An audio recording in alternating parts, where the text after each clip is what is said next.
এবং অন্যান্য আইন শৃঙ্খলা বাহিনীর সদস্যরা তারা সেই নজর রাখছেন। তবে আমরা এখন পর্যন্ত ওই ধরনের কোনো ঘটনার খবর পাইনি। কোন রকম মিছিল বা কোন রকম টায়ার জ্বালানো, যেসব চিরাচরিত হরতালে যেসব নিয়ম, যে সকালের শুরুতেই কিছুটা মিছিল, কিছুটা টায়ার জ্বালানো, এই ধরনের ভাঙচুরেরও অনেক সময় আমরা খবর পাই। সেই খবরগুলো আমরা এখন পর্যন্ত পাইনি। শফিক, আপনি থাকুন আমাদের সাথে। আমরা এখন চলে যাচ্ছি প্রেস ক্লাবে। আমাদের সহকর্মী আছেন মহিম মিজান। মহিম, প্রেস ক্লাবে কিরকম অবস্থা দেখছেন? হরতালে কেমন হচ্ছে সেই জায়গায়? শাহরুখ, এই প্রেস ক্লাব থেকে আমি যেখানটাতে দাঁড়িয়ে আছি, এখান থেকে আন্তর্জাতিক অপরাধ ট্রাইব্যুনাল মাত্র 200 গজ দূরে। তো সেই হিসেবে এখানে পুলিশের ব্যাপক নিরাপত্তা।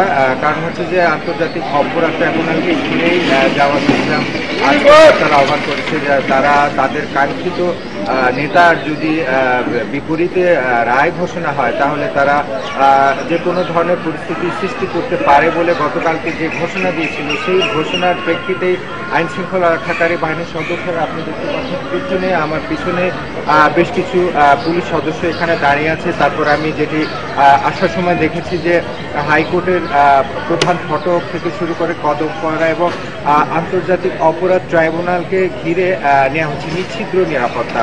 এরপরেও বেশ কিছুক্ষণ আগে আমি যেটা শুনলাম সেটা হচ্ছে পল্টন মোড়ে একটি ককটেল বিস্ফোরিত হয়েছে। একটি খবরটা জেনে রক্ষাকারী বাহিনীর সদস্যরা খুব দ্রুত সেখানে যায় এবং অন্য কোনো ধরনের যাতে বিপত্তি না পারে।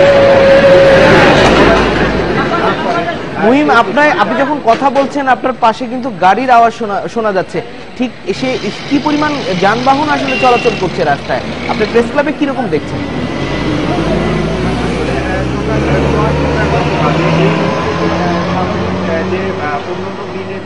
গাড়ি চলাচল করবার কথা আর সংখ্যায় অনেক কম, হয়তো 10-15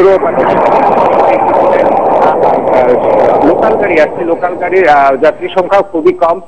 এগুলো রাজধানীর বিভিন্ন, যেমন মিরপুর এলাকা বেশি চলাচল করে, মতিঝিল মিরপুর এলাকায়।